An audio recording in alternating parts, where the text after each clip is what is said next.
2027 के लिए सियासी बिसात अब बिछनी शुरू हो चुकी है और उत्तर प्रदेश की सत्ता का रास्ता जिस वोट बैंक से होकर गुजरता है उस ओबीसी वोट बैंक को साधने की अब कवायद भी तेज हो गई है। और ऐसे में अब कयास ये लगाए जा रहे हैं कि बीजेपी का भी एक बार फिर गैर यादव ओबीसी समीकरण पर अब फोकस हो सकता है।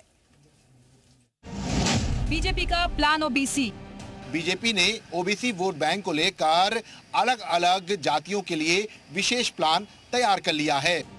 यूपी की राजनीति में जातीय समीकरण हमेशा सत्ता की चाबी रहे हैं। कभी यादव बनाम गैर यादव ओबीसी, कभी दलित बनाम गैर दलित, तो कभी हिंदुत्व का पैमाना।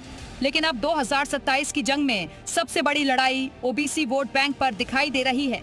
2014 से बीजेपी ने गैर यादव ओबीसी समुदायों को अपने साथ जोड़ने की रणनीति अपनाई। कुर्मी, राजभर, निषाद, कुशवाहा, प्रजापति, कश्यप और लोहार जैसी जातियों का समर्थन बीजेपी को मिला और इसी सामाजिक समीकरण ने 2017 और 2022 में बीजेपी को प्रचंड बहुमत तक पहुंचाया।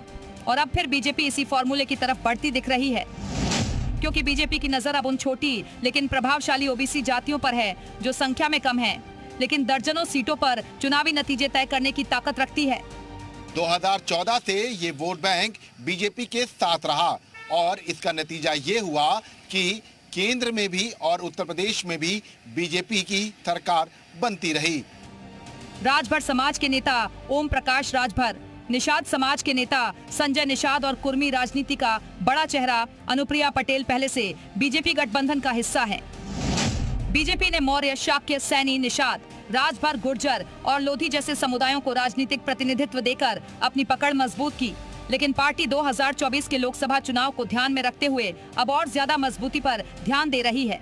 पूर्वांचल में राजभर, निषाद और कुशवाहा, अवध में मौर्य और शाक्य, पश्चिमी यूपी में गुर्जर, कश्यप और सैनी, जबकि बुंदेलखंड में लोधी समुदाय। यानी प्रदेश का शायद ही कोई ऐसा इलाका हो जहां ओबीसी वोट चुनावी नतीजों की दिशा तय न करता हो।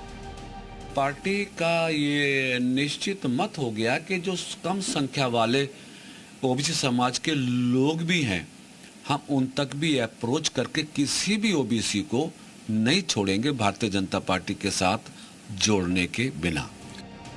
यानी बीजेपी का फोकस 54% ओबीसी वोट बैंक पर है। ऐसे में 2027 की लड़ाई सिर्फ सीटों की नहीं बल्कि भरोसे, प्रतिनिधित्व और सामाजिक समीकरणों की भी होगी, क्योंकि सियासत में ओबीसी वोट बैंक एक बार फिर चुनावी रण का सबसे बड़ा हथियार बनता दिखाई दे रहा है। लखनऊ से विशाल रघुवंशी, जी मीडिया।